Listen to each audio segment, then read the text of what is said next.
Conviventi, spese comuni e conto corrente cointestato. Cosa accade in caso di crisi familiare? In qualsiasi famiglia, fondata sul matrimonio, sull'unione civile o sulla convivenza di fatto, ciascuna coppia sceglie le modalità con cui regolare le spese comuni e in particolare le spese quotidiane. In altre parole, arriva sempre il momento per ogni coppia di raggiungere un accordo di massima sulla gestione delle risorse della famiglia, ad esempio per l'acquisto di determinati beni, per sostenere spese non essenziali, per vacanze, eccetera. In particolare si pensi al caso in cui vi sia tra le parti una sproporzione patrimoniale e reddituale. Una delle scelte più frequenti è quella di aprire un conto corrente cointestato.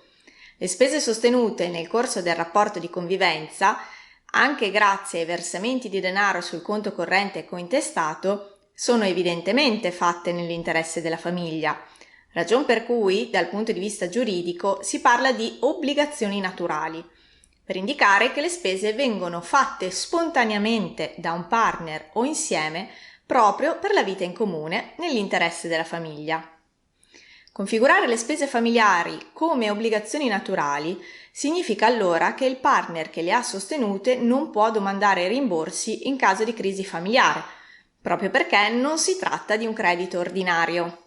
Per inciso, diverso è il caso in cui possa dimostrarsi che tra i partner vi fosse un preciso accordo, idoneo a configurare un vero e proprio mutuo, fonte di un obbligo di restituzione.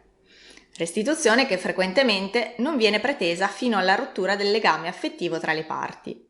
Ancora diverso è il caso in cui un partner effettui a favore dell'altro spese del tutto sproporzionate rispetto alle proprie condizioni economiche, come nel caso dell'acquisto e intestazione di un immobile.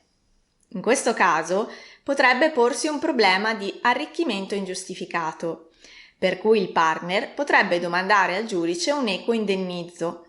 Attenzione quindi, non un rimborso integrale. Gli stessi principi appena esposti si applicano anche in caso di conto corrente cointestato. Dovesse la coppia entrare in crisi, si presume che il saldo sul conto corrente appartenga in parti uguali a ciascun partner. Si tratta di una presunzione che può essere superata provando che le somme depositate, in tutto o in parte, provengono da un solo partner, a condizione però che non si sia trattato di una vera e propria donazione eseguita attraverso il versamento di somme sul conto corrente cointestato.